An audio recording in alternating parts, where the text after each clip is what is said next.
ஆஹ் இந்த நாளை நான் என் கனவுல கூட நான் நினைச்சு பார்க்காத ஒரு நாள். ஏன்னா தேவன் என்னையும் இவ்வளவு தூரம் யூஸ் பண்ணுவார், பயன்படுத்துவார் அப்படின்னு சொல்லி நான் நினைச்சு பார்க்கல. இந்த நாளையே நான் ஃபர்ஸ்ட் தேங்க் பண்ண விரும்புறேன். I would like to thank Mrs Rebecca ஏப்ரஸ் விமென்ஸ் அந்த பிரசிடென்ட் ஃபெலோஷிப்ல அவங்க விமென்ஸ் ஃபெலோஷிப்ல பிரசிடென்டா இருக்கிறாங்கன்னு சொன்னாங்க. I would like to thank Reverend Marshall Thompson. Mainly I would like to thank Violet. அவங்கதான் இதுக்கு ரொம்ப பிரயாசப்பட்டாங்க. அதனால நான் தேங்க் பண்றேன். எல்லாத்துக்கும் மேல இந்த இடத்துக்கு என்னைய கொண்டு வந்த தேவனுக்கு நான் நன்றி சொல்ல விரும்புறேன். ஆஹ் அதாவது அதாவது அந்த அளவுக்கு நான் வந்திருக்கிறேன்னா அதுக்கு முக்கியமா மெயினான காரணம் வந்து அது தேவன் மாத்திரம்தான். ஏன்னா எவ்வளவு தூரம் நான் ஷை டைப்புங்கிறது எனக்கு தெரியும், எங்க ஃபேமிலியில உள்ள மெம்பர்ஸ்க்கு தெரியும். இதே மலேசியால நான் இதை ஒரு இதா சொல்றேன். நாங்க 2001 ஃபர்ஸ்ட் டைம் நான் மலேசியாவுக்கு வந்திருந்தோம். அப்ப என்னோட மேரேஜுக்கு முன்னாடி, வெட்டிங்க்கு முன்னாடி. அந்த ஃபர்ஸ்ட் டைம் நான் வந்திருக்கிறப்போ என்னோட சித்தப்பா வீட்டுல பக்தகாஜால வந்து அவங்க வீட்டுல வந்து ஒரு ப்ரேயர் மீட்டிங் வச்சிருந்தாங்க. அந்த ப்ரேயர் மீட்டிங்ல நீ ப்ரேயர் பண்ணணும்னு என்னை சொல்லிட்டாங்க. நான் அன்னைக்கு ஃபுல்லா எங்க சித்தப்பாவுக்காக பயந்து நான் ஒளிஞ்சு ஒளிஞ்சு ப்ரேயர் பண்ணாம தப்பிச்சு ஓடின ஆளு. ஆனா இன்னைக்கு அதே மலேசியால உங்க எல்லாருக்கும் முன்னாடி பேசுறதுக்கு தேவன் வைத்திருக்கிறாருன்னா அது அவருடைய பெரிய கிருபை. அதுக்காக நான் ஆண்டவருக்கு நன்றி செலுத்துறேன். இந்த நாள்லயும் அதாவது எனக்கு இந்த டாபிக் கொடுக்கும்போது எனக்கு ரொம்ப அந்த டாபிக் ரொம்ப பிடிச்ச importance of spirituality in the midst of storm. இத நான் ஷேர் பண்றதுக்கு முன்னாடி first I would like to share my testimony. இது போறதுக்கு முன்னாடி ஒரு சின்ன ப்ரேயர் பண்ணிட்டு நம்ம ஸ்டார்ட் பண்ணலாம்னு நினைக்கிறேன்.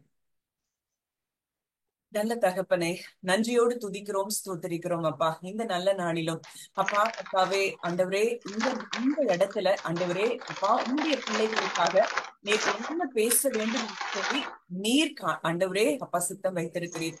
அந்த வார்த்தை ஹோலி அப்பா நீர் என்னை அழைத்து நீர் வெளிப்படும்படியாக, நீர் பேசும்படியாக நாங்கள் ஜெபிக்கிறோம் அப்பா. வந்த ஒருவர் கூட ஆண்டவரே வெறுமையாய் போகக்கூடாது. உம்முடைய வார்த்தையினால் நிரப்பப்பட்டு ஆண்டவரே அப்பா they should be strengthened in your name. அப்பா ஆண்டவரே அப்படியாய் நான் ஜெபிக்கிறேன். கர்த்தர் அப்படியே நீர் எங்களை பலப்படுத்தி அனுப்புகிறதற்காய் நன்றி செலுத்துகிறோம். இயேசுவின் மூலம் கேட்கிறோம் ஜீவனுள்ள நல்ல பிதாவே. Importance of spirituality in the midst of storm.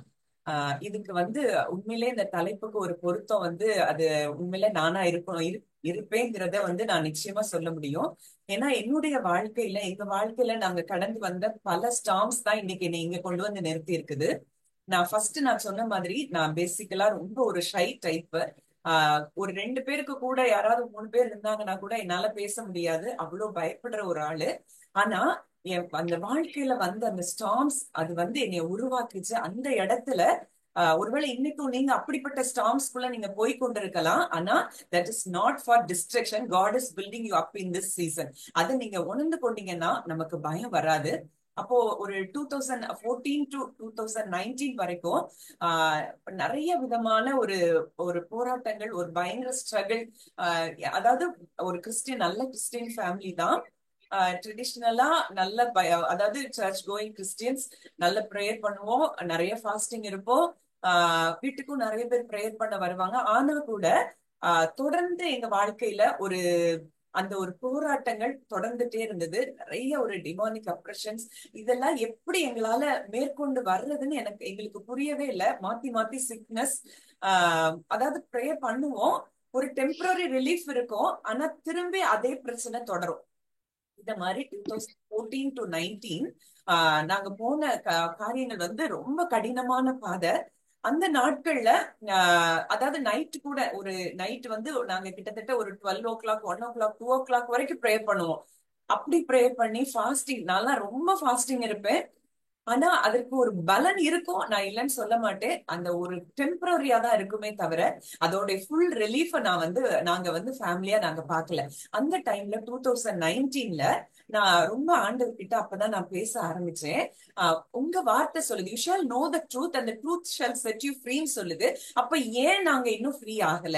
ஏன் எங்களுக்கு இந்த ஸ்ட்ரகிள்ஸ் இன்னும் தொடர்ந்துட்டே இருக்கு? ஏன் இந்த ஸ்டார்ம்ஸ் எங்களை பின் தொடர்ந்துட்டே இருக்கு அப்படின்னு சொல்லி நான் ஆண்டவர்கிட்ட நிறைய நான் பேச ஆரம்பிச்சப்போ ஆண்டவர் சில காரியங்களை எனக்கு கற்றுக் கொடுக்க ஆரம்பித்தார். அதாவது ஒருவேளை நான் இத மனிதர்கள் சொல்லி கொடுத்தா கூட நான் ஏற்றுக்கொண்டிருப்பேனான்னு தெரியல.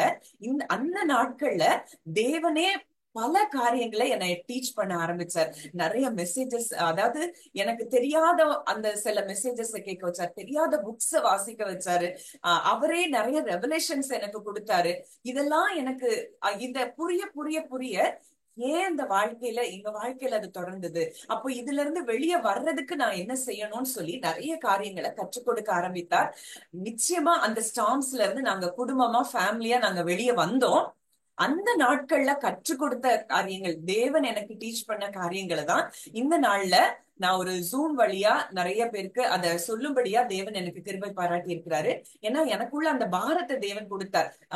நான் இவ்வளவு கஷ்டப்படுறேன்னா அப்ப என்ன மாதிரி என் மக்கள் இவ்வளவு கஷ்டப்படுறாங்களே, அப்ப இவங்களுக்கு இந்த ட்ரூத்தை நான் சொல்லணும்னு சொல்லி தேவன் என் இருதயத்துல அந்த பாரத்தை கொடுத்தபடினாலதான் நான் அந்த ஜூம் வழியா, அந்த ஜூம்ல நடக்கிற மீட்டிங்ஸும் திருப்பி யூடியூப்ல நான் ரெக்கார்ட் பண்ணி போடுறேன்.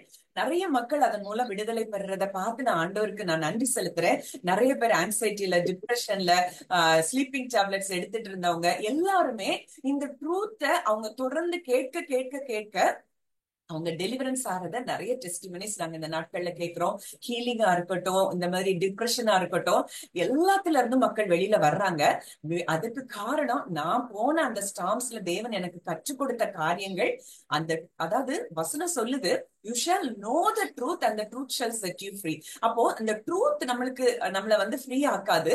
அந்த ட்ரூத்தை நம்ம அறியும் போதுதான் அந்த ட்ரூத் நம்மள வந்து என்ன செய்யும்னா அது விடுதலை ஆக்கும். அப்போ நான் கற்றுக்கொண்ட காரியங்கள் என்னன்னு இன்னைக்கு ஒரு பேசிக்கா, ரொம்ப நேரம் டைம் இல்லை நமக்கு, நான் அதை ரொம்ப ஷார்ட்டா தான் நான் இன்னைக்கு ஷேர் பண்றேன். நீங்க அத உங்களுக்கு இன்னும் நீங்க ஆழமா அதாவது ட்ரூ நேச்சர் ஆஃப் காட் நீங்க அறியணும் அப்படின்னு சொன்னீங்கன்னா நீங்க இந்த யூடியூப் சேனலுக்கு போடுங்க. இதே நேம்ல தான் இருக்கும், ஜான்சி செல்வின்ல தான் இருக்கும். நீங்க நிறைய மெசேஜஸ் அதுல இருக்கும், டெய்லி டிவோஷன் இருக்கும். நீங்க அதுல கூட நீங்க தொடர்ந்து நீங்க கேட்கலாம். Zoom meetings, 1 hour zoom meetings இருக்கும். அதுல பிளேலிஸ்ட்ல எல்லா டாபிக்ஸும் இருக்கும். நீங்க கேட்கலாம். நீங்க வந்து அதை கேட்க கேட்க உங்க மைண்ட் ஃப்ரீ ஆகும். நீங்க எல்லாருமே நம்ம வாழ்க்கையில ஒரு நம்ம விடுதலையான ஒரு வாழ்க்கைய வாழதான் தேவன் நமக்காக சிலுவைக்கு போனாரு. ஆனா நம்ம அதை புரியாம நம்ம இப்படிப்பட்ட காரியங்கள்ல இன்னும் என்ன செஞ்சுட்டு இருக்கிறோம்னா பயந்து கொண்டு இருக்கிறோம். 2 Timothy chapter 1 verse 7 சொல்லுது, for God has not given us the spirit of fear. அப்போ ஃபியர் எங்க இருக்கோ அங்க அவன் டெவில் வேலை செய்யறான்னு அர்த்தம். அப்போ அவர் என்ன கொடுத்திருக்கிறார்னா, he has given us the power and of love and of sound mind ன்னு சொல்லப்பட்டிருக்கு. அப்போ எந்த இடத்துல அந்த அந்த பலமுள்ள, அந்த அன்புள்ள, அந்த தெளிந்த புத்தியுள்ள சவுண்ட் மைண்ட் இல்லையோ அந்த இடத்துல எல்லாத்துலயும் பிசாசு கிரியை செய்கிறாங்கிறத நம்ம அறிந்து கொள்ளணும். அதாவது ஃபியர்ங்கிறத நம்ம என்ன நினைக்கிறோம் அப்படின்னா அது ஒரு ஃபீலிங்கா நினைக்கிறோம், ஒரு எமோஷனா நினைக்கிறோம். ஆனா அது அது வந்து அப்படி கிடையாது. அது வந்து ஒரு ஸ்பிரிட். இப்போ நீங்க வாழ்க்கையில போற அந்த ஸ்டாம்ஸ்ல உங்களுக்கு ஃபியர் இருக்குது அப்படின்னாலே அது அந்த இடத்துல பிசாசு கொண்டு வந்தது, டெவில் கொண்டு வந்ததுன்னு நம்ம தெரிஞ்சுக்கிடணும். அப்போ அதை தெரிந்து கொள்ளும் போதுதான் அதை விடுதலை ஆகுறதுக்கு நமக்கு நிச்சயமா வழி கிடைக்கும். அப்போ இன்னைக்கு நீங்க எந்த ஸ்டாம்ஸ்குள்ள போனாலும் சரிதான், ஒருவேளை அது உங்களுடைய சிக்னஸா இருக்கலாம், இல்ல லைஃப்ல வந்த எந்த ஸ்டாமா இருந்த பினான்சியல் ஸ்ட்ரகிளா இருக்கலாம், எந்த ப்ராப்ளமா இருந்தாலும் எல்லாத்துக்கும் டெலிவரன்ஸ் தேவன் கிட்ட இருக்குது. அதை நமக்கு அவர் ஏற்கனவே சிலுவையில அவர் கொடுத்துட்டு போயிட்டாருங்கிறத தான் நம்ம அறிந்து கொள்ளணும். அப்போ நான் அந்த 2019க்கு அப்புறம் தேவன் எனக்கு கற்றுக் கொடுத்த அந்த காரியங்கள் எங்களை பெரிய விடுதலைக்குள்ள கொண்டு போச்சு. அந்த சிக்னஸ் நான் சொல்லணும்னா என்னுடைய தங்கைக்கு, என்னுடைய சிஸ்டருக்கு வந்து அதாவது கிட்னி ஸ்டோன் ப்ராப்ளம். அது வரைக்கும் ஒரு 5 times 6 times ரொம்ப கஷ்டப்படுவா. இந்த ட்ரூத் தெரிய ஆரம்பிச்ச பிறகு அதுக்கப்புறம் ஒரு நாள் கூட அந்த ப்ராப்ளமே அவளுக்கு இல்ல. அப்போ தேவன் நமக்கு சுகத்தை சிலுவையில அவர் கொடுத்துட்டார். Matthew 8:17 18 அதுல அந்த வார்த்தைகள்ல அதைத்தான் பார்க்கிறோம். அவர் நம்முடைய சிக்னஸ தன்னுடைய பாடியில ஏற்றுக்கொண்டாருன்னா அப்ப நமக்கு ஏன் சிக்னஸ் வருது அப்படின்னா நம்முடைய திங்கிங்ல நம்ம என்ன செய்யறோம், வேர்ல்ட்லியா திங்க் பண்ணிட்டு இருக்கிறோம்.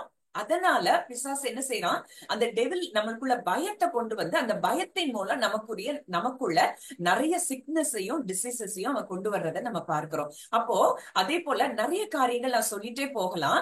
அந்த பயம் டோட்டலா எனக்கு அது வரைக்கும், அதாவது ஒவ்வொரு நாள் மார்னிங் நான் எழும்பும் போது எனக்கு எப்படி இருக்கும்னா ஒரு பயத்தோட, ஐயோ இன்னைக்கு என்ன பிரச்சனை இருக்குமோ, இன்னைக்கு என்ன போராட்டம் இருக்குமோ, இப்படிதான் சொல்லி நான் எழும்பின பயந்து கொண்டிருந்த நாட்கள் இருந்தது. ஆனா தேவன் தான் யார், தன்னுடைய அன்பு எப்படிப்பட்டது, தன்னுடைய வல்லமை எப்படிப்பட்டது அப்படிங்கிறத எனக்கு அவர் வெளிப்படுத்த அந்த பயங்கள்ல இருந்துதான் ஃபர்ஸ்ட் நாங்க வெளியே வந்தோம். ஒரு சிம்டம் வரும்போதே அதை ரெபியூட் பண்ணும்போது அது உடனடியா அந்த அந்த பலவீனங்கள் வெளியில போறதை நாங்க பார்த்தோம். கிட்டத்தட்ட அந்த 2020 எல்லாம் நிறைய டெலிவரன்சஸ் நாங்க பார்க்க ஆரம்பித்தோம். அப்புறம் தான் எனக்கு தெரிஞ்சது, இவ்வளவு ஒரு அழகான ஒரு அன்புள்ள ஒரு தகப்பன் நம்ம இன்னைக்கு தேவன்னு சொல்றோம். அவர் நமக்கு நம்ம கூடயே நம்மளை எப்பவும் ஒவ்வொரு செகண்டும் நம்மளை பார்த்து கொண்டு இருக்கிற ஒரு நல்ல தகப்பனாய் அவர் இருக்கிறாருன்னா நம்ம எதுக்கும் பயப்பட வேண்டிய தேவையில்லை. அதான் ரோமன்ஸ் 8ல நம்ம வாசிக்கிறோம், we are more than conquerors. இன்னைக்கு என்ன ஸ்டாமா உங்களுக்கு இருக்கலாம், நீங்க தான் ஜெயிப்பீங்க. கர்த்தர் உங்களை நிச்சயமா இதுல தேவன் வெற்றியாதான் உங்களை வெளியில கொண்டு வருவாரே தவிர நம்ம ஒரு நாளும் இதுல தோற்று போகவே மாட்டோம். அப்படிங்கிறது தான் வார்த்தை சொல்லுகிற, வேர்ட் சொல்லுகிற ட்ரூத். அப்போ இன்னைக்கு உலகத்துல ரெண்டு காரியங்கள் இருக்கு, ஃபேக்ட் இருக்கு, ட்ரூத் இருக்கு. இப்போ ஃபேக்ட் என்ன சொல்லும்னா, நம்ம பார்க்கிறத நம்ம சொல்றோம். இப்போ நம்ம நம்பர்ஸ் சாப்டர் 13-14 நீங்க வாசித்து பாத்தீங்கன்னா, மோசஸ் வந்து அங்க வந்து ஸ்பைஸ் அனுப்புறாரு. அந்த 12 ஸ்பைஸ் அங்க போறாங்க. அந்த 10 ஸ்பைஸ் வந்து அவங்க பார்த்ததை தான் சொல்றாங்க. அவங்க சொன்னது பொய் இல்ல, அவங்க சொன்னது நிஜம். அதாவது என்ன சொல்றாங்க, அங்க உள்ளவங்க ஏனோக்கியர், அங்க வந்து ஜெயன்ஸ் இருக்கிறாங்க, அவங்கள நம்ம மேற்கொள்ள முடியாது, அவங்கள பார்த்தாலே எங்களுக்கு பயமா இருக்குது அப்படின்னு சொல்லி அங்க உள்ள ஃபேக்ட தான் சொல்றாங்க. அது வந்து பொய் கிடையாது. ஆனா ஜோஷுவாவும் காலேபும் மட்டும் இல்ல, கர்த்தர் நமக்கு அதை கொண்டு அதை தருவார். ஏன்னா அவர் நமக்கு வாக்கு பண்ணி இருக்கிறார், கர்த்தர் நம்ம மேல் பிரியமா இருந்தால் அதை அவர் நமக்கு தருவார்னு சொல்லி அவங்க மட்டும் தான் ட்ரூத்த பேசினாங்க. அப்போ இன்னைக்கு ஃபேக்ட பேசினவங்க அந்த கானான்குள்ள உள்ள போக முடியல, ட்ரூத்த பேசினவங்க அந்த ப்ராமிஸ என்ன பண்ண முடிஞ்சது, இன்ஹெரிட் பண்ண முடிஞ்சது.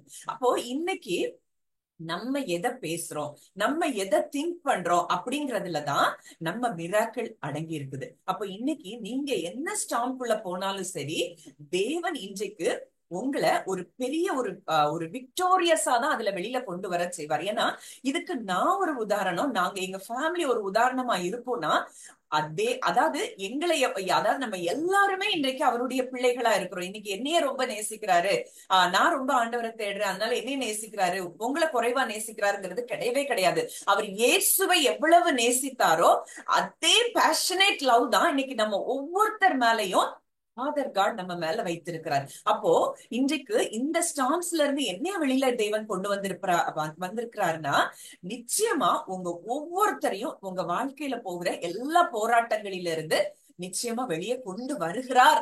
அப்படிங்கிறது தான் ட்ரூத். இன்னைக்கு நீங்க காண்கிறத நம்புகிறது அது ஃபெய்த் இல்ல. நம்ம பார்க்கறத சீன், அதாவது சீன் ரெல்ம்ல நம்ம பார்க்கிறது அது ஃபெய்த் கிடையாது. அன்சீன் ரெல்ம்ல ட்ரூத் என்ன சொல்லுதோ இத நம்புறதுதான் ஃபெய்த். அப்போ இன்னைக்கு நம்ம ட்ரூத்த நம்புறோமா, ஃபேக்ட நம்புறோமாங்கிறத நம்ம முதல்ல நம்மளே ஆராய்ந்து பார்க்கணும். சரி, அப்போ இன்னைக்கு அதாவது நான் ரொம்ப அடிக்கடியா நான் சொல்றது என்னன்னா, நோயிங் காட். ஸ்பிரிச்சுவாலிட்டி அப்படின்னாலே என்னன்னா நோயிங் காட். அப்போ அவரை பத்தி இப்போ நம்ம யார் அதிகமா ட்ரஸ்ட் பண்ணுவோம் அப்படின்னா, ஒரு மனுஷனை நம்ம அதிகமா அறிந்திருந்தால் மட்டும்தான் அவங்கள ட்ரஸ்ட் பண்ணுவோம். அவங்க கிட்ட நம்ம எல்லா காரியங்களையும் ஷேர் பண்ணுவோம். நம்ம ஒருவேளை வெளியில போனா நம்ம வீட்டையே அவங்க கிட்ட நம்பி நம்ம விட்டுட்டு போவோம். ஆனா அப்போ அதுக்கு என்ன செய்யணும்னா, நம்ம அவங்கள நன்றாக அறிந்திருக்க வேண்டும். அதே போலதான் தேவனை நம்ம எவ்வளவு தூரம் அறிஞ்சிருக்கிறோமோ அவ்வளவு தூரம் தான் நமக்கு என்ன அடங்கி இருக்குதுன்னா அதுல விடுதலை அடங்கி இருக்குது. அப்போ நான் எப்போ தேவனை அறிய ஆரம்பிச்சனோ, அந்த நோயிங் காட்ல நான் அந்த காடை நான் அதிகமா அறிய அறிய அறிய என் வாழ்க்கையில கிரேஸும் பீஸும் மல்டிப்ளை ஆனதை நான் பார்த்தேன். அந்த வார்த்தையை நான் வாசிக்கிறேன், நீங்க நோட் பண்ணி வச்சுக்கோங்க. இந்த வார்த்தைகள் ஒவ்வொன்றும் ஜீவனுள்ள வார்த்தை. இதை நீங்க அறிய ஆரம்பிக்கும் போதே உங்க வாழ்க்கையில அந்த பீஸ் வந்து நிச்சயமா பெருக ஆரம்பிக்கும். 2 Peter chapter 1 verses 2 and 3. நான் தமிழ்லயும் வாசிக்கிறேன், இங்கிலீஷ்லயும் வாசிக்கிறேன். 2 Peter chapter 1 verses 2 and 3. தேவனையும் நம்முடைய கர்த்தராகிய இயேசுவையும் அறிகிற அறிவினால் உங்களுக்கு கிருபையும் சமாதானமும் பெருக கடவது, தம்முடைய மகிமையினாலும் காருண்யத்தினாலும் நம்மை அழைத்தவரை அறிகிற அறிவினாலே ஜீவனுக்கும் தேவ பக்திக்கும் வேண்டிய யாவற்றையும் அவருடைய திவ்ய வல்லமையானது நமக்கு தந்தருளினதும் அன்றி. இதே வேர்ஷன் டிபிடி வெர்ஷன்ல நான் வாசிக்கிறேன், இந்த passion translation. May grace and perfect peace cascade over you, be multiplied to you as you live in the rich knowledge of God and of Jesus our Lord. Everything we could ever need for life and complete devotion to God has already been deposited in us by His divine power. For all this was lavished upon us through the rich experience of knowing Him who has called us by name and invited us to come to Him through a glorious manifestation of His goodness. அப்போ இந்த வார்த்தை எதை சொல்லுது அப்படின்னா, அவருடைய கிரேஸும் perfect piece, அந்த Shalom அப்படிங்கிற அந்த வார்த்தைக்கு அதுக்குள்ள எல்லாமே அடங்கி இருக்கிறது. அதுக்குள்ள ஹீலிங் அடங்கி இருக்கிறது, அதுக்குள்ள ஃபுல்னஸ் அடங்கி இருக்கிறது, அதுக்குள்ள எல்லாமே நம்ம லைஃப்க்கு தேவையான எல்லா காரியங்களும் அந்த ஷாலோம், அந்த பர்ஃபெக்ட் பீஸ்க்குள்ள அடங்கி இருக்குது. அது எல்லாமே எப்படி நமக்கு கிடைக்குதுன்னா, த்ரூ நோயிங் ஹிம். இன்டிமேட்டா, பர்சனலா அவரை எப்ப நம்ம அறிய ஆரம்பிக்கிறோமோ அப்போ அந்த கிரேஸும் பீஸும் நம்ம லைஃப்ல மல்டிப்ளை ஆக ஆரம்பிக்குமா, கேஸ்கேட் ஓவர் யூ. அதாவது நம்ம மேல அந்த கிருபை அப்படியே ஒரு மழை மாதிரி பெய்ய ஆரம்பிக்கும் அப்படிங்கறது இந்த வார்த்தை சொல்லுது. நம்ம லைஃபுக்கு தேவையான எல்லாவற்றையும் அவரை அறிகிற அறிவு நமக்கு என்ன செய்தான், தருதான். அப்போ ஏன் இன்னைக்கு நம்ம நம்ம நம்ம எல்லாருமே இங்க பல வருஷங்களா நம்ம கிறிஸ்தவர்கள் தான். ஏன் நானும் கூட சின்ன வயசுல இருந்தே ஸ்கூல்ஸ்ல எல்லாம், நான் படிச்ச ஸ்கூல் ஒரு கிறிஸ்டியன் ஸ்கூல், நிறைய ஸ்கிரிப்சர் எக்ஸாம்ஸ் எழுதியிருக்கிறோம். மனப்பாடமா வசனங்களை நிறைய சாப்டர்ஸா நான் படிச்சு எழுதியிருக்கிறேன். ஆனா அந்த தேவனை அறிகிற அறிவு இல்ல. நான் நிறைய பிரைசஸ் எல்லாம் வாங்கியிருக்கோம். இப்போ கூட நிறைய பேர் குவிஸ் காம்படிஷனுக்கு நீங்க போவீங்க, நிறைய பிரைசஸ் வின் பண்ணுவீங்க. ஆனா அது நமக்கு என்ன தரலன்னா, அந்த இன்டிமேட் நாலேஜ தரல. அப்போ இன்னைக்கு என்னோட ஒரு கைண்ட் ரெக்வெஸ்ட் என்னன்னா, நான் இதெல்லாம் அறியறதுக்கு முன்னாடி என்னையும் அறியாம என்னோட டைரியில நான் எபிஷியன்ஸ் 1:17-19 இதுல பால் வந்து ஒரு பிரேயர் பண்ணிருப்பாரு எபிஷியன்ஸ் அந்த சர்ச்சுக்காக. அந்த பிரேயர் வந்து ரொம்ப பவர்ஃபுல் பிரேயர். அதை வந்து நீங்க ஒவ்வொருத்தரும் ஒவ்வொரு நாளும் நீங்க பண்ணணும்னு சொல்லி நான் கேட்டுக்கிறேன். ஏன்னா அதுல என்ன போட்டிருக்குன்னா, அவரை அறிகிற அறிவு, உங்களை அறிகிற அறிவுல நாங்க வளரணும். அதாவது spirit of wisdom of knowledge and revelation அது எங்களுக்கு வேணும். ஏன்னா உங்களை அறிகிற அறிவு எங்களுக்கு வேணும்னு சொல்லி அந்த மனக்கண்கள், பிரகாசமுள்ள மனக்கண்கள் எங்களுக்கு வேணும், என்லைட்டன்ட் ஐஸ் எங்களுக்கு வேணும்னு சொல்லி அதுல பால் ஒரு அழகா ஒரு பிரேயர் பண்ணியிருப்பாரு. அந்த பிரேயரை நான் பண்ண ஆரம்பிச்ச பிறகுதான் என்னுடைய கண்கள் திறக்கப்பட்டது. அப்போ இன்னைக்கு நீங்க தேவனை இன்னும் ஆழமா அறியணும் அப்படின்னா அந்த பிரேயரை நீங்க ஃபேமிலியா நீங்க பண்ணுங்க, உங்க இண்டிவிஜுவல் பிரேயர்ல நீங்க பண்ணுங்க. நிச்சயமா தேவன் உங்க கண்களை திறப்பார். அப்போ அந்த திறக்கப்பட்ட கண்கள் மூலமா நம்ம தேவனை அறிந்து கொள்ள உங்க வாழ்க்கையில அந்த பீஸும் அந்த கிரேஸும் பெருகிறத நீங்க நிச்சயமா அறிய ஆரம்பிப்பீங்க. அப்போ இன்னைக்கு ஏன் இப்போ இந்த காரியத்தெல்லாம் நம்ம தெரிஞ்சிருக்கிறோம். ஏன் அப்போ நம்ம எந்த இடத்துல நம்ம லேக்கிங்கா இருக்கோம், எந்த இடத்துல நம்ம ஏன் இப்படி கடவுளை அறிய முடியாத நிலைமைக்கு நம்ம வந்தோம் அப்படின்னா, நம்ம கிட்டத்தட்ட ஜெனிசிஸ்க்கு போக வேண்டியது இருக்கும். ஜெனிசிஸ்ல நம்ம பாக்குறோம், ஆதியாகமத்துல தேவன் ஆதாம படைக்கிறாரு. ஆதாம படைச்ச பிறகு அங்க என்ன சொல்றாரு அப்படின்னா, ஜெனிசிஸ் சாப்டர் 1:26, நான் தமிழ் இங்கிலீஷ் ரெண்டுலயுமே ரீட் பண்றேன். பின்பு தேவன் தமது சாயலாகவும் தமது ரூபத்தின் படியையும் மனுஷனை உண்டாக்குவோமாக, அவர்கள் சமுத்திரத்தின் மச்சங்களையும் ஆகாயத்து பறவைகளையும் மிருக ஜீவன்களையும் பூமி அனைத்தையும் பூமியின் மேல் ஊறும் சகல பிராணிகளையும் ஆள கடவர்கள் என்றார். ஆம்பிளிஃபைட் வெர்ஷன்ல, then God said, let us, Father, Son, Holy Spirit, make man in our image according to our likeness, not physical, but a spiritual personality and moral likeness, and let them have complete authority over the fish of the sea, the birds of the earth, the cattle, and over the entire earth, and over everything that creeps and crawls on the earth. அப்போ தேவன் முதலாவது மனிதனை படைக்கும் போது அவனை வந்து ஆளுகை செய்ய, அவனை ரெயின் பண்ணதான் தேவன் என்ன செய்தார், படைத்தார். அப்போ ஆளுகை, அவனை வந்து ஒரு தேவனா, இந்த பூமியில அவனை ஒரு தேவனாதான் அங்க ஆண்டவர் வைத்திருந்ததை நம்ம பார்க்கிறோம். அவன் பூமியை ஆளுகை செய்யணும் அப்படிங்கிறது தான் தேவனுடைய திட்டம், தேவனுடைய விருப்பம். அப்போ இங்க ஜெனசிஸ் சாப்டர் 2 வர்சஸ் 16 17ல அங்க என்ன நடக்குது? அங்க பிசாசானவன் அங்க தேவன் சொல்றாரு, அந்த நாலேஜ் ஆஃப் அந்த அந்த ட்ரீ, அந்த ஈவில், குட் அண்ட் ஈவில், அந்த ட்ரீல உள்ளதை மட்டும் நீ என்ன செய்யக்கூடாது, பார்ட்டேக் பண்ணக்கூடாதுன்னு தேவன் அங்க ஆதாமுக்கு சொல்லுகிறத நம்ம பார்க்கிறோம். தேவனாகிய கர்த்தர் மனுஷனை நோக்கி, நீ தோட்டத்தில் உள்ள சகல விருட்சத்தின் கனியையும் புசிக்கவே புசிக்கலாம், ஆனாலும் நன்மை தீமை அறியத்தக்க விருட்சத்தின் கனியை புசிக்க வேண்டாம், அதை நீ புசிக்கும் நாளில் சாகவே சாவாய் என்று கட்டளையிட்டார்.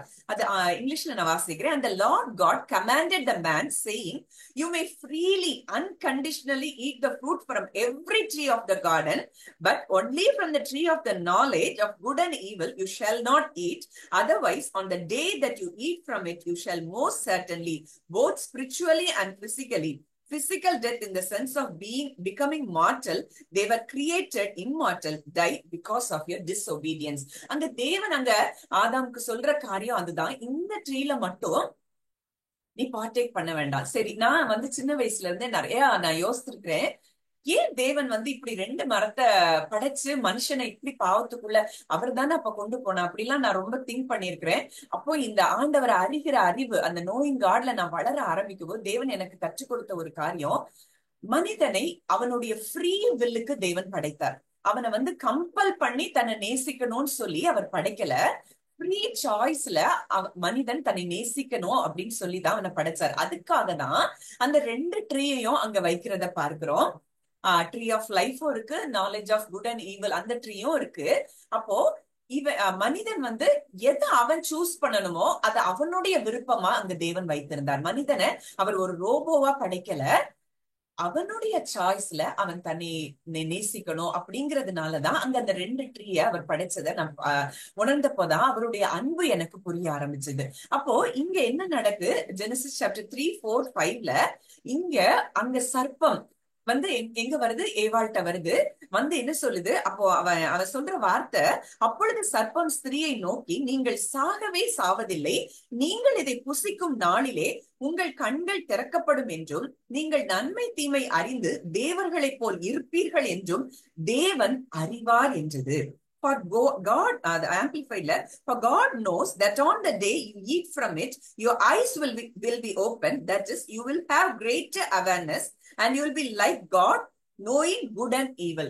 அப்போ இங்க ஏற்கனவே அங்க தேவனை போலத்தான் அங்க ஆதாமை அவர் பூமியில வைத்திருக்கிறார். பூமியில எல்லாவற்றையும் ஆளுகை செய்யக்கூடிய அதிகாரத்தை அங்க தேவன் கொடுத்திருக்கிறார். ஆனா இங்க சர்ப்பம் வந்து என்ன சொல்லுது, நீங்க சாவதில்லை, நீங்கள் இதை புசிக்கும் நாளிலே நன்மை தீமை அறிந்து தேவர்களை போல இருப்பீர்கள். அப்போ இந்த வார்த்தை சொல்ற ஒரு முக்கியமான காரியம் என்னன்னா, எங்கெல்லாம் காட்ஸ் குட்னஸ டெவில் சந்தேகப்பட வைக்கிறானோ, சந்தேகம் வருதோ நம்ம மைண்ட்ல, இப்போ நீங்க போற ஸ்டாம்ஸ்ல இது எப்படி முடியுமோ, இது இப்படி ஆயிருமோ, தேவன் என்னை இந்த இடத்துல கைவிட்டுருவாரோ, அவர் என்னை நேசிக்கலையோ, அவர் இந்த காரியம் எனக்கு சக்சஸா முடியாதோ அப்படின்னு சொல்லி அவருடைய அன்பை நீங்க எந்த இடத்துல எல்லாம் சந்தேகப்படுறீங்களோ அந்த இடத்துல எல்லாவற்றையும் டெவில் கிரியை செஞ்சுட்டு இருக்கிறான்னு நீங்க அறிஞ்சுக்கிடணும். இதை நம்ம தெரிஞ்சிட்டோம்னா, தெரிந்து கொண்டால் மட்டும்தான் நம்ம ஜெயிக்க முடியும். அப்போ அவனுடைய, அதாவது ஒரு வசனம் இருக்கு, நம்முடைய போராட்டம் மாம்சத்தோடும் ரத்தத்தோடும் அல்ல. பிளஷ்ல இன்னைக்கு நமக்கு எந்த போராட்டமும் கிடையாது. நம்முடைய போராட்டம் எங்க இருக்கு, அரண்களை நிர்மூலமாக்குகிறதுக்கு தேவ பலன் உள்ளவைகளா இருக்குது. வசனம், இன்னொரு வசனம் சொல்லுது, அதாவது நம்ம மைண்ட்ல அவன் நிறைய அரண்கள், நிறைய வால்ஸ் அவன் என்ன செஞ்சிருக்கிறான், கெட்டி வைத்திருக்கிறான். சின்ன வயசுல இருந்து நிறைய பொய்களை நமக்குள்ள விதைச்சு வச்சிருக்கிறான். நீ உன்னை யாரும் நேசிக்க மாட்டாங்க, நீ அன்பு கூறப்பட்டவன் அல்ல, உனக்கு ஞானம் இல்ல, நீ தகுதி இல்ல அப்படின்னு சொல்லி நம்மையே நம்ம வந்து என்ன செய்யறான்னா நிறைய பொய்களை, நிறைய லைஸ நமக்குள்ள சின்ன வயதுல இருந்தே அவன் விதைச்சு வச்சிருக்கிறான். அப்போ இன்றைக்கு தேவன் நம்மை பரிபூரணமாய் நேசிக்கிறார். அவர் வந்து நமக்காக அவருடைய சொந்த குமாரனையே கொடுத்துட்டாருன்னா, அப்ப நம்ம மேல அவர் வைத்திருக்கிற அன்பு எவ்வளவு பெருசுன்னு பார்க்கணும்னு சொல்லி வேதம் சொல்லுது. அப்போ இன்றைக்கு நம்ம கிட்ட அந்த ஸ்டாம்ஸ், நீங்க போற இந்த ஸ்டாம்ல அவனுடைய மெயினான ஒரு லை என்னன்னா, உன்னை இந்த இடத்துல தேவன் கைவிட்டுட்டாரு, நீ இந்த இடத்துல ஜெயிக்க மாட்ட, நீ தோத்து போயிருவ அப்படின்னு சொல்லி எந்தெந்த இடத்துல எல்லாம் அவனுடைய பொய்ய அவன் நம்ப வைக்கிறானோ அந்த இடத்துல எல்லாம் நம்ம என்ன செஞ்சுட்டு இருக்கிறோம்னு அர்த்தம், பிசாசுக்கு இடம் கொடுத்துட்டு இருக்கிறோம். நம்ம வசனம் நம்ம ஏற்கனவே நம்ம first பார்த்ததுதான், God has not given us the spirit of fear. அந்த ஃபியரை தான் ஃபர்ஸ்ட் அவன் கொண்டு வருவான். அப்போ இன்னைக்கு நான் தேவனை போல இல்லையோ, இதை சாப்பிட்டா, அப்ப ஏவாளுக்கு ஃபர்ஸ்ட் அவன் அதை தான் ஆசை காமிக்கிறான். நீ அதை சாப்பிட்டனா நீ முதல்ல சாக மாட்ட, அது முதலாவது போய் அந்த சாவதில்லை. அந்த அந்த டெத்ங்கிறது ஃபர்ஸ்ட் வந்து எங்க வருதுன்னா ஸ்பிரிச்சுவல் டெத். அது வரைக்கும் ஆதாம் தேவனோடு கூட இணைக்கப்பட்டிருந்தா, தேவனோடு கூட பகல் நேரத்துல அங்க தோட்டத்துல அவர் கூடயே உலாவி கொண்டிருந்தான். என்றைக்கு அந்த அந்த ட்ரீல அவன் பார்ட்டிக் பண்ணானோ அந்த நிமிஷத்துல அவனுக்கு என்ன வருதுன்னா பயம் வருது. ஃபர்ஸ்ட் அங்க தேவன் தன்னை நேசிக்கலங்கிற அந்த உணர்வு அவனுக்கு வருது.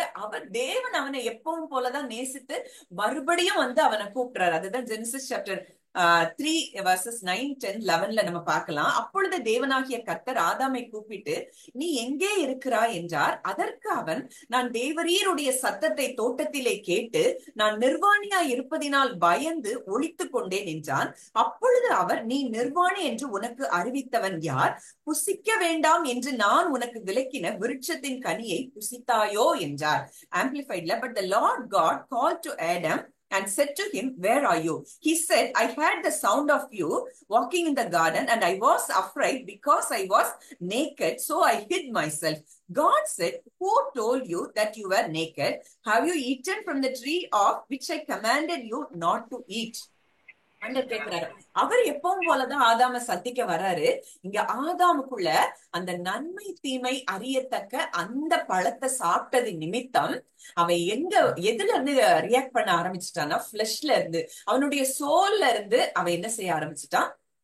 தேவனை பார்க்க ஆரம்பிச்சான். அது வரைக்கும் ஸ்பிரிட்ல இருந்து தேவனை பார்த்தவன் அங்க ஸ்பிரிட்ல அவனுக்கு ஒரு சோர்ஸ் கட்டானதை அவன் பார்க்கிறான்.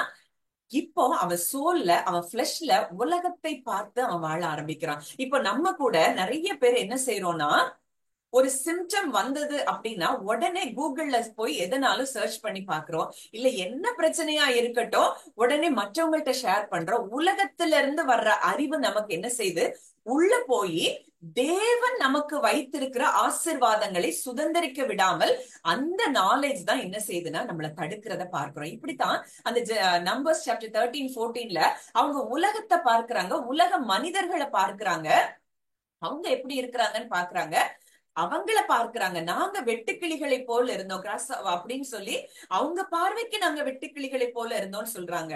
ஆனா ஆக்சுவலா அந்த ஜனங்கள் தான் இஸ்ரேலைட்ஸ பார்த்து பயந்து கொண்டிருந்தாங்கன்னு இந்த ராகாப் மூலமா நம்ம தெரிந்து கொள்ளலாம். இன்னைக்கு அதே போலதான் இன்னைக்கு பிசாசு நம்மளை பார்த்து நடங்கிட்டு இருக்கான்.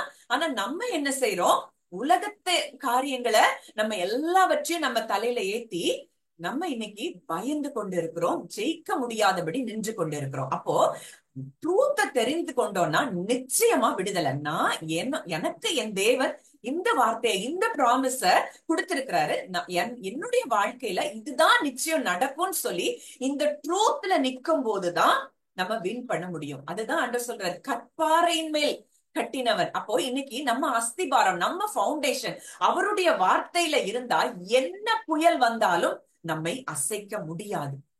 இதுதான் சத்தியம். இன்னைக்கு நீங்க போற ஒவ்வொரு ஸ்டாம்லயும் நீங்க அவருடைய ப்ராமிசஸ் எத்தனையோ இருக்கு, அதுல நம்ம நின்னுட்டோம்னா நிச்சயமா, ஏன்னா வசனம் சொல்லுது 2 Corinthians chapter 2 verse 14, அதுல என்ன சொல்லுதுன்னா, கிறிஸ்துவுக்குள் எப்பொழுதும் எங்களை வெற்றி சிறக்க பண்ணி, எல்லா இடத்துலயும் நமக்கு தான் ஜெயம், நமக்கு தோல்விங்கிறதே கிறிஸ்துவுக்குள்ள நமக்கு கிடையாது. அப்ப ஏன் இன்னைக்கு நம்ம தோல்விகளுக்குள்ள இருக்கிற மாதிரி நம்ம இருக்கிறோம், ஃபீல் பண்றோம் அப்படின்னா நம்ம என்ன செய்யல, அவரை சரியாக அறிந்து கொள்ளல. அந்த ட்ரூ நேச்சர் ஆஃப் காட நமக்கு என்ன செய்யல, இன்னும் தெரியல. இன்னைக்கு நான் விசுவாசிக்கிறேன், இதை கேட்கிறவங்க ஒவ்வொருவருடைய கண்களையும் தேவன் திறக்கிறார். அப்போ இங்க ஏன் ஆதாம் அந்த சோர்ஸ்ல இருந்து கட் ஆகுற மாதிரி உணர்கிறார் அப்படின்னா, நீங்க பிறகு மெடிடேட் பண்ணி பாருங்க. ஜெனசிஸ்ல தேவன் அங்க உலகத்தை படைக்கும் போது ட்ரீஸ், மற்ற எல்லாமே லேண்ட்ல உள்ளதால அவர் படைக்கும் போது எதை பார்த்து பேசுறாருன்னா அவர் லேண்ட பார்த்து பேசுறாரு, நிலத்தை பார்த்து பேசுறாரு. பூமியானது சகல விருட்சங்களின் கனிகளையும் சகல விருட்சங்களையும் பிறப்பிக்க கடவுது அப்படின்னு சொல்லி அங்க லேண்ட பார்த்து பேசுறாரு. அங்க பூமியில எல்லாம் உருவாகுது.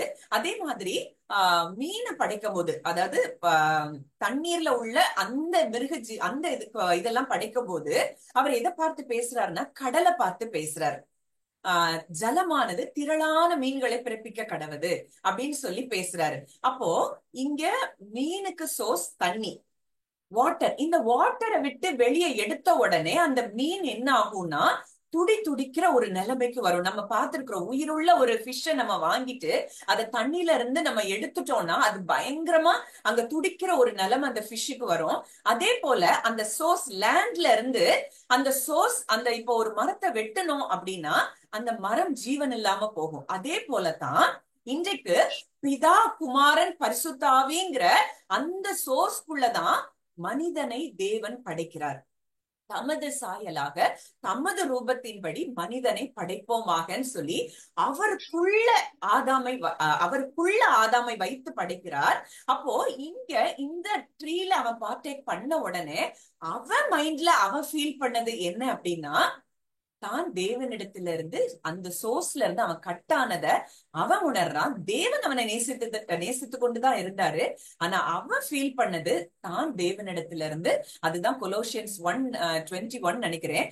மனதிலே சத்துருக்களாயும் இருந்த உங்களை, நம்ம மைண்ட்ல தான் அவருக்கு என்ன ஆயிட்டோம், எனிமி ஆயிட்டோம் நம்ம மைண்ட்ல.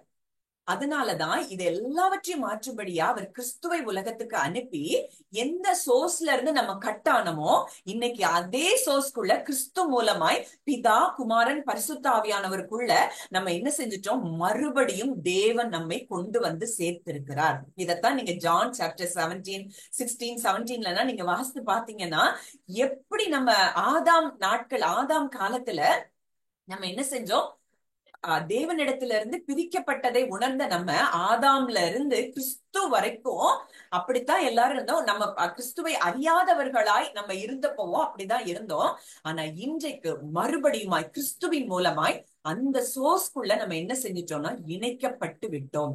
அப்போ இன்றைக்கு அவருக்குள்ள நம்ம சேர்க்கப்பட்டிருக்கோம் அப்படின்னா நமக்கு எந்த காரியத்திலேயாவது தோல்விங்கிறது நமக்கு கிடையவே கிடையாது. அப்போ இங்க ஜீசஸ் நிறைய இடத்துல சொல்றாரு. நம்ம பார்க்கிறோம், மோசே வந்து தேவனை முகமுகமாய் பார்த்தான் அப்படிலாம் சொல்லி நம்ம நிறைய பார்க்கிறோம். ஆனா இயேசு சொல்றாரு, பிதாவை ஒருவனும் கண்டதில்லை. பிதாவின் மடியில இருக்கிற ஒரே பேரான குமாரனே பிதாவை அறிந்திருக்கிறார் அப்படின்னு சொல்லி ஜீசஸ் சொல்றத நம்ம பார்க்கிறோம். அதாவது மேத்யூ 11:27 அந்த வார்த்தை தான் சொல்லப்பட்டிருக்கு. You have entrusted me with all that you are and all that you have. No one fully and intimately knows the Son except the Father, and no one fully and intimately knows the Father except the Son. But the Son is able to unveil the Father to anyone he chooses. இன்னைக்கு நம்மளை choose பண்ணியிருக்கிறார் ஃபாதரை பத்தி தெரிந்து கொள்ளும்படியாய். இன்றைக்கு இயேசுவின் மூலம் நம்ம பிதாவை அறிந்து கொள்ளும்படியாய் நம்மளை என்ன செஞ்சிருக்கிறார், தேவன் தெரிந்தெடுத்திருக்கிறார். அதனாலதான் இன்றைக்கு நம்முடைய கண்களை தேவன் திறக்கிறார். நீங்க ஹீப்ரூஸ் சாப்டர் 1:1-3 நீங்க மெடிடேட் பண்ணி பாருங்க. அந்த வார்த்தைகள் சொல்ற காரியம் என்னன்னா, பூர்வ காலங்களில் பங்காகும். ஒரு பார்ட் பை பார்ட்டாதான் பூர்வ காலத்துல எந்த தீர்க்கதரிசிகளை எந்த ப்ராஃபட்ஸா இருந்தாலும் எவ்வளவு பெரிய தேவ மனிதர்களா இருந்தாலும் அவங்க தேவனுடைய கொஞ்சம் கொஞ்சமா தான் தெரியும். Can you mute? அப்போ அவங்களுக்கு ஒவ்வொரு பகுதி தான் தெரியுமே தவிர ஃபுல் நேச்சர் ஆஃப் காட் அவங்களுக்கு ரிவீல் பண்ணப்படல. ஆனா அந்த 3rd verseல நீங்க பாத்தீங்கன்னா பிதாவினுடைய முழு நேச்சரையும் வெளிப்படுத்தினது இயேசு கிறிஸ்து மாத்திரம்தான். நீங்க இயேசு கிறிஸ்துட்ட ஒரு காரியம் இருக்கா அப்படின்னு நீங்க பாத்தீங்கன்னா அந்த நேச்சர் தான் பிதா கிட்ட இருக்கும். இப்போ நான் உதாரணத்துக்கு ஒரு எக்ஸாம்பிளுக்கு ஒரு காரியம் சொல்றேன். அந்த 18 வருஷம் கூனியா இருந்த ஒரு பெண், அங்க ஜெப ஆலயத்துலதான் இருக்கிறா. 18 வருஷமா நிமிர்ந்து நடக்க முடியல, ஸ்ட்ரைட்டா நடக்க முடியல. அந்த லேடிய தேவன் சுகமாக்கிட்டு அவர் சொல்றாரு, சுகமாக்குறதுக்கு முன்னாடி சொல்றாரு, இவளும் ஆபிரகாமின் குமாரத்தி தானே, இவளுடைய கட்டுகள்ல இருந்து நான் விடுவிக்கணுமே அப்படின்னு சொல்லி சொல்றாரு. அப்போ ஆபிரகாமின் பிள்ளைகள் அப்படின்னாலே நம்ம சுகத்துல இருக்கணுங்கிறது தான் தேவனுடைய சித்தம். இன்னைக்கு நிறைய நேரங்கள்ல நம்ம வியாதி தேவன் கொடுக்கிறது, தேவன் இதன் மூலமா நமக்கு ஒரு காரியத்தை படிப்பிக்கிறார் அப்படின்னு நினைச்சாலே அது பிசாசினுடைய வஞ்சனை, பொய். இத அறிஞ்சாதான் எந்த சிக்னஸையும் நம்ம மேற்கொள்ள முடியும். அப்போ அங்க ஆண்டவர் சொல்றாரு, இவன் ஆபிரகாமின் பிள்ளை, ஆபிரகாமின் பிள்ளை இப்படிப்பட்ட பாண்டேஜஸ்குள்ள இருக்க கூடாது அப்படிங்கிறது இயேசுவினுடைய வார்த்தையா இருக்குமானால் அதுதான் தேவனுடைய வார்த்தையும் கூட. அவர்கிட்ட பார்த்ததை தான் நான் பேசுறேன், அவர் எனக்கு சொன்னதை தான் நான் சொல்றேன், அவர் செய்கிறத தான் நான் செய்யறேன்னு இயேசு சொல்லுகிறார்னா, இன்றைக்கு நம்ம எல்லாரும் விசுவாசத்தின் மூலம் ஆபிரகாமுக்கு பிள்ளைகளாய் நம்ம மாற்றப்பட்டிருக்கிறோம். அப்ப ஆபிரகாமின் பிள்ளைகளாய் இருக்கிற நீங்களும் நானும் இப்படிப்பட்ட எந்த பாண்டேஜஸ்குள்ள இருக்கிறதும் தேவனுடைய சித்தம் அல்ல.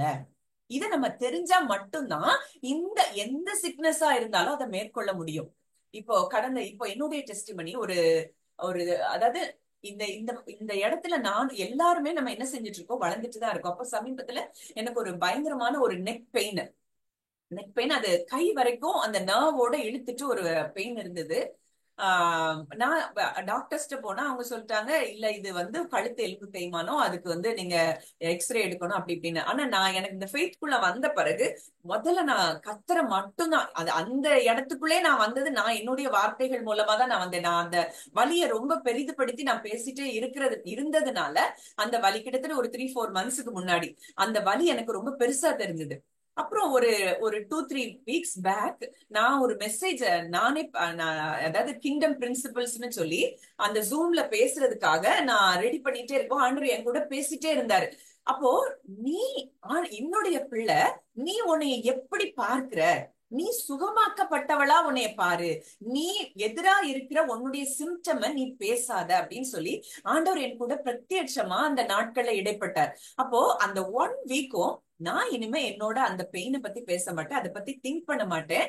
எனக்கு தேவன் சிலுவையில 1 Peter chapter 2 verse 24ல அதான் பார்க்கிறோம், இயேசுவின் தழும்புகளால் குணமானீர்கள், by his stripes you were healed அப்படின்னு போட்டிருக்கு. அப்ப நான் சுகமாயிட்டேன், நான் ஏன் சுகமானதை பேசாம என்னுடைய வலியை நான் பேசி கொண்டிருக்கிறேன்னு சொல்லி அந்த இடத்துல அந்த வார்த்தைய நான் பேச ஆரம்பிக்க அந்த 1 வீக்குள்ள அந்த பெயின் கம்ப்ளீட்டா எனக்கு ரிலீஃப் ஆனத என்னுடைய பர்சனலா நான் அதை பார்த்தேன். இத மாதிரி நிறைய பார்த்திருக்கிறேன். இப்போ இது உங்களுடைய ஃபெய்த்துக்காக நான் அந்த காரியத்தை சொல்றேன். அப்போ இதே மாதிரி என்னுடைய பிள்ளைங்க லைஃப்ல, என்னுடைய சிஸ்டருடைய லைஃப்ல, என்னுடைய ஃபேமிலில, எங்க அப்பாவுக்கு எல்லாருடைய வாழ்க்கையிலயும் நான் இந்த மாதிரி காரியங்களை நான் ஒவ்வொரு நாளும் நான் பார்க்கிறேன். அப்போ இன்னைக்கு இப்படி வியாதி வந்து நமக்கு சரியாகணுங்கிறது தேவனுடைய சித்தம் இல்ல. அதுக்காக தான் நான் இப்போ ஒரு மெசேஜ், ஒரு இது கூட நான் ஒரு சீரீஸ் போயிட்டு இருக்கு, த பவர் ஆஃப் பிளட் கவனன்ட்னு. அதுல எல்லாம் பார்த்தோம்னா நம்ம என்ன உடன்படிக்கை, என்ன கவனன்ட்டுக்கு கீழே நம்ம இருக்கிறோம் அப்படின்னு சொல்லி நம்ம தெரிந்து கொண்டோம்னா நிச்சயமா நம்ம ஒரு டிவைன் ஹீலிங்ல நம்ம எல்லாரும் வர முடியும். என்ன வாழ்க்கையின் பிரச்சனைகளா இருந்தாலும் அதை மேற்கொண்டு ஒரு வெற்றியாதான் நம்ம வெளியே மேல எழும்புவோமே தவிர நம்ம ஒரு நாளும் கீழே விழுந்து போகிறதற்கு நம்ம கிறிஸ்து தெரிந்து கொள்ளல. அப்போ கிறிஸ்துதான் இன்னைக்கு நம்மை தெரிந்து கொண்டிருக்கிறார்னா நமக்கு எப்போ நம்முடைய கர்த்தராகிய இயேசு கிறிஸ்துவினாலே நமக்கு ஜெயம் கொடுக்கிற தேவனுக்கு ஸ்தோத்திரம். அப்போ நமக்கு எல்லா காரியத்திலையும் இன்றைக்கு நம்ம நிச்சயமா அதுல எந்த ஸ்ட்ராங்கா இருந்தாலும் அதுல இருந்து நீங்க விக்டோரியஸா தான் நீங்க வெளியே வருவீங்களே தவிர ஒரு நாளும் ஒரு இடத்துலயும் உங்களுக்கு ஷேம்ங்கிறது கிடையவே கிடையாது. இதை நீங்க அறிந்து கொண்டீங்கன்னா, என் லைஃப்ல நான் அப்படிதான் போனேன். இது என்ன ஆகும், எங்க குடும்பம் அவ்வளவுதானா, எங்க குடும்பம் அப்படி முடிஞ்சு போயிருமா, ஏன் எங்களுக்கு இந்த பிரச்சனை, ஏன் எங்களுக்கு இந்த போராட்டம், நாங்க யாருக்கும் எந்த கெடுதல் அப்படிலாம் நம்ம மனசுல நம்ம நினைப்போம். பண்ணலையே, எல்லாரும் நல்லா இருக்கணும்னு தானே நினைக்கிறோம், ஆனா எங்களுக்கு ஏன் இந்த பிரச்சனைகள் தொடர்ந்து கொண்டே இருக்குது அப்படின்னு சொல்லிலாம் கேட்கும் போது அந்த கேட்ட நாட்கள் உண்டு. ஆனா அந்த நாட்கள்ல தேவன் கற்றுக் கொடுத்த சத்தியங்கள் இன்றைக்கு எத்தனையோ பேரை விடுவிக்க கூடியதா இருக்கிறத நான் பார்க்கிறேன். அப்போ இன்னைக்கு தேவன் உங்களுக்கு இந்த சத்தியத்தை கற்றுக் கொடுக்கிறார் அப்படின்னா, நிச்சயமா நீங்க உங்க ஒவ்வொருத்தரையும் பூமிக்கு உப்பாய் உலகத்துக்கு வெளிச்சமாய் கர்த்தர் மாற்றுகிறதற்கு தான் இந்த ட்ரூத்தை தேவன் நம்மை அறிய வைக்கிறார். அப்போ இந்த உலகத்துல நான் நினைக்கிறது அதுதான், ஏதோ வந்து பிறந்தோம் நம்ம வாழ்ந்தோம் அப்படிங்கிறது இல்ல. கிறிஸ்துவுக்காக மகிமையான காரியங்கள் நம்ம மூலமாய் நம்ம சந்ததிகள் மூலமாய் நடக்கணும் அப்படிங்கிறது தான் தேவனுடைய விருப்பமும் கூட. அது அந்த விருப்பத்தை நம்ம நிறைவேற்றுகிறவங்களா இனி வருகிற நாட்கள்ல நிச்சயமா இருப்போம். அப்போ இன்னொரு 5 மினிட்ஸ்ல நான் முடிச்சிடறேன், உங்களுக்கு டைம் ஆகுதுன்னு நினைக்கிறேன். அப்போ இன்னைக்கு ஆண்டவர் சொல்றாரு ஜான் 14:27 நம்ம பார்க்கிறோம், peace I leave with you, my peace, my perfect peace I give to you, not as the world gives do I give to you. Do not let your heart be troubled, nor let it be afraid.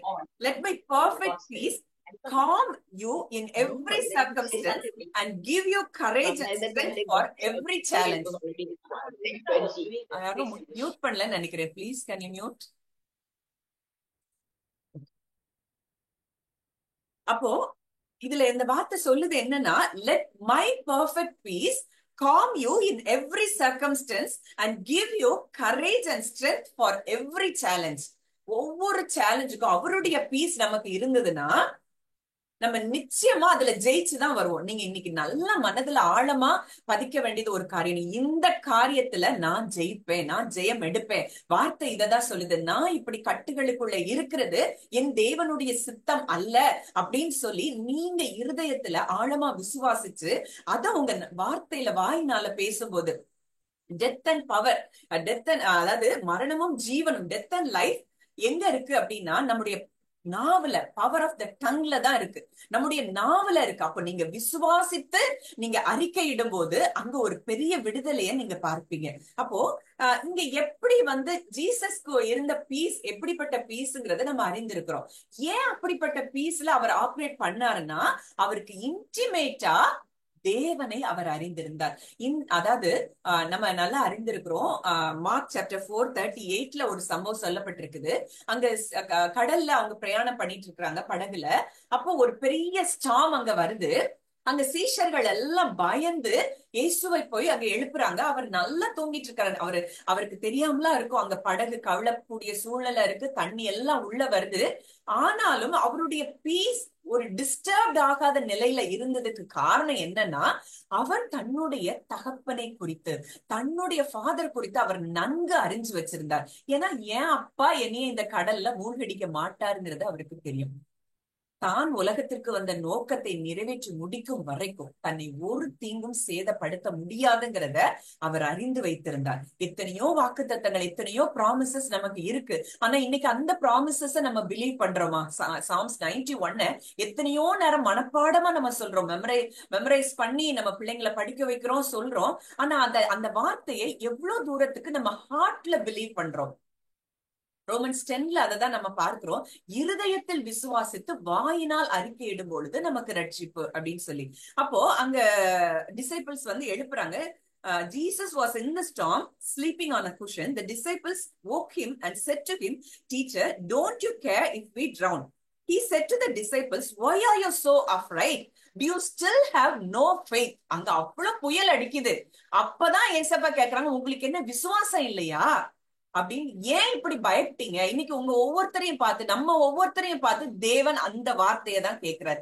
ஏன் பயப்படுறீங்க? ஏன் உங்களுக்கு விசுவாசம் இல்லாமல் போயிட்டு? Hebrews 11 அததான் நம்ம பார்க்கிறோம், விசுவாசம் இல்லாமல் தேவனுக்கு பிரியமா இருப்பது கூடாத காரியம். தேவனை தேடுகிறவர் அவர் உண்டென்றும் அவர் தம்மை தேடுகிறவர்களுக்கு பலன் அளிக்கிறவர் என்றும் விசுவாசிக்க வேண்டுமா?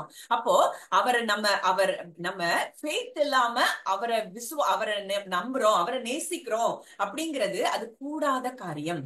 அவரை தேடிட்டோம்னா அவர் நமக்கு நிச்சயமா நமக்கு பலன் தருவார் அப்படிங்கிறத நம்ம என்ன செய்யணும்? பிலீவ் பண்ணணும்.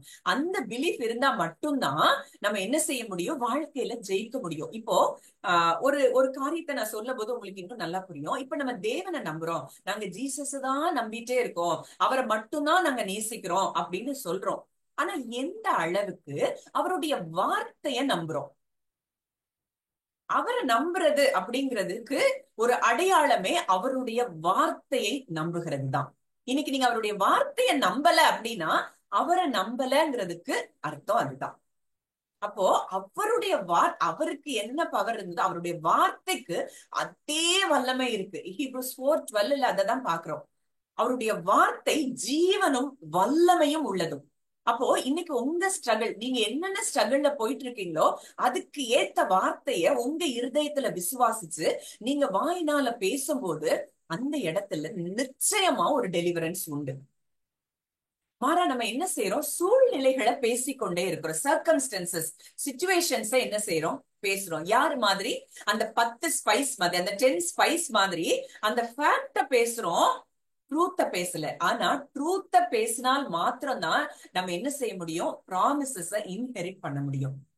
அப்போ இன்றைக்கு உங்களுக்கு டைம் ஆயிடுச்சுன்னு நினைக்கிறேன். நிச்சயமா இன்னொரு ஜூம்ல நான் ஆண்டவர் சித்தமானால் இன்னும் நம்ம டீப்பரா பார்க்கலாம்.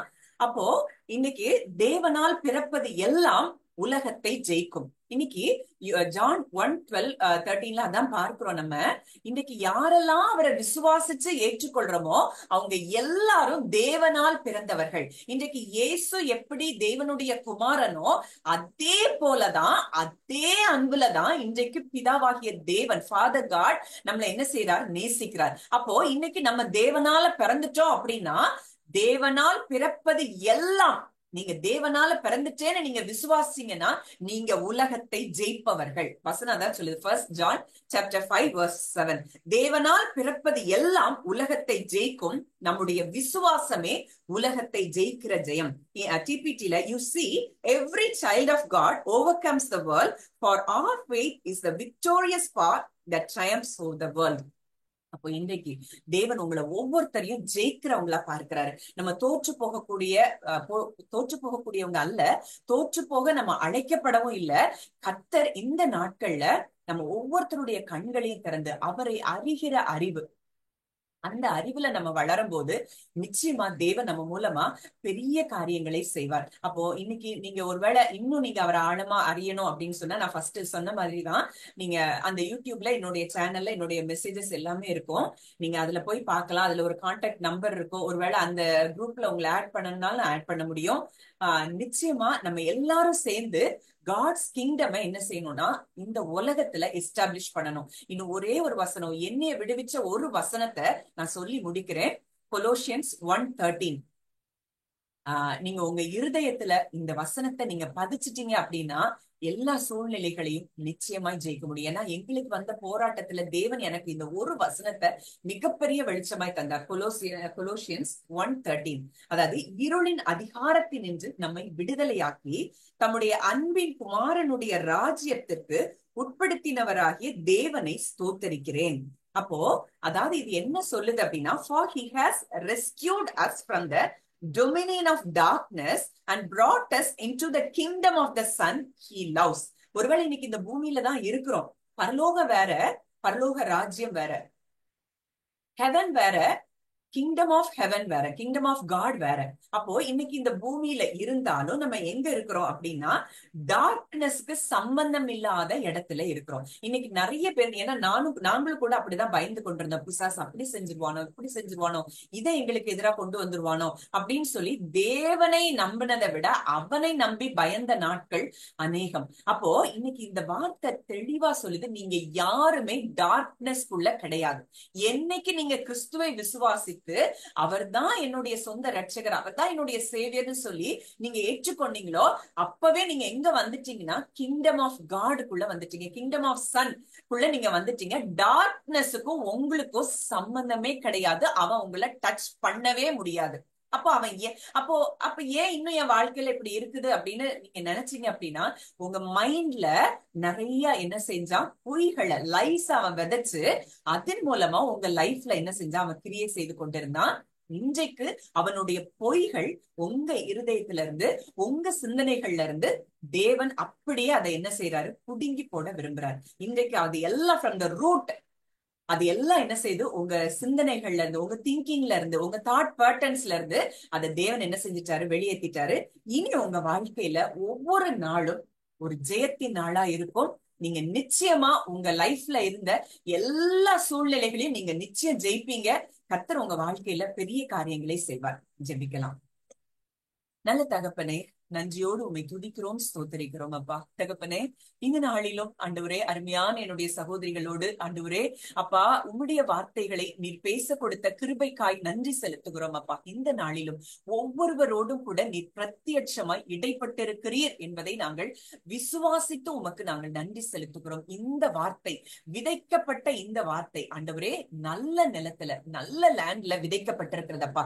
இந்த வார்த்தை ஆண்டவரே 100 fold ஆண்டவரே 100 மடங்கு இந்த வார்த்தை பலன் தரும்படியாய் நான் ஜெபிக்கிறேன். ஒவ்வொருத்தருடைய வாழ்க்கையிலும் வந்த வந்த எல்லா ஸ்டாம்ஸையும் அதை பார்த்து நான் பேசுறேன். இறையாதே, அமைதலா இரு என்று சொல்லி நான் கட்டளை கொடுக்கிறேன். இந்த நாள்ல இருந்து அவங்க வாழ்க்கையில எல்லா காரியங்களிலேயும் அவங்க ஜெயத்தை பெற்றுக் கொள்ளுகிறதற்காய் நான் நன்றி செலுத்துகிறேன். உம்முடைய கரத்துல இதை கேட்கிற ஒவ்வொருவரையும் நான் ஒப்புக் கொடுக்கிறேன். இந்த நாள்ல இருந்து உம்மை அறிகிற அறிவுல ஒவ்வொருவரும் வளர, அது நிமித்தம் அநேகருக்கு அவர்கள் ஆசீர்வாதமாய் மாற கர்த்தர் கிருபை செய்யும்படியாய் நான் ஜெபிக்கிறேன். கர்த்தர் அப்படியே நீர் ஒவ்வொருவரையும் ஆசீர்வதிக்கிறதற்காய் நன்றி செலுத்துகிறேன். துதி கன மகிமை யாவையும் இயேசு ஒருவருக்கே செலுத்துகிறோம். கர்த்தரும் மீட்பருமாக இயேசுவின் மூலம் கேட்கிறோம் ஜீவனுள்ள நல்ல பிதாவே, ஆமென்.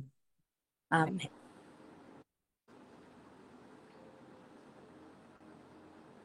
Thank you, sister. Thank you. Thank you for your message and your time. Okay. We thank you everyone who is in the Zoom also. Thank you for joining us. See you all next time. Y'all can leave. Thank you, Rebecca. Bye. Well done.